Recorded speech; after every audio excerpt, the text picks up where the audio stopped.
Doctor, माझा नेहमीच असा समज होता की स्तनाचा कर्करोग फक्त महिलांनाच होतो.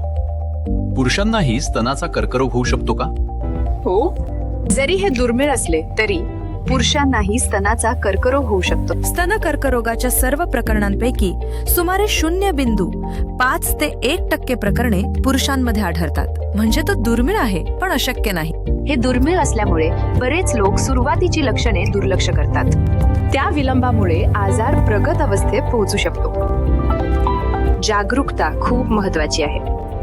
जरी दुर्मिळ असला तरी अभ्यासानुसार पुरुषांमध्ये स्तन कर्करोगाचे प्रमाण हळूहळू वाढत आहे. वय वाढल्यास धोका वाढतो आणि बहुतेक प्रकरणे 60 वर्षांवरील पुरुषांमध्ये दिसतात. पण तो कोणत्याही वयात होऊ शकतो. पुरुषांमध्येही थोड्या प्रमाणात स्तन उतक असते. त्या उतकात पेशी अनियंत्रितपणे वाढू लागल्यास स्तन कर्करोग होऊ शकतो. कुटुंबात BRCA जीनमध्ये बदल असल्यास स्तन कर्करोगाचा धोका वाढतो. अगदी पुरुषांमध्येही. कौटुंबिक इतिहास महत्वाची भूमिका निभावतो. क्लाइनफेल्टर सिंड्रोम ही एक दुर्मिळ आनुवंशिक स्थिती आहे, ज्यामध्ये पुरुषाचा जन्म अतिरिक्त X गुणसूत्रासह होतो. यामुळे हार्मोनचे संतुलन बदलू शकते आणि कर्करोगाचा धोका वाढतो. लठ्ठपणा, इस्ट्रोजेनची पातळी वाढते.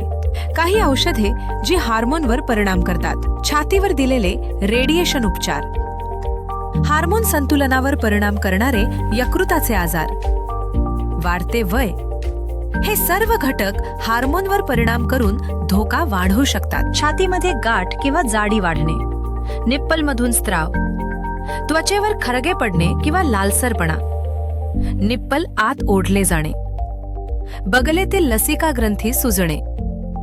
कोणताही बदल सतत दिसल्यास डॉक्टरांचा सल्ला घ्या. डॉक्टर, जर एखाद्या पुरुषाला निदान झालं तर उपचार महिलांपेक्षा वेगळे असतात का?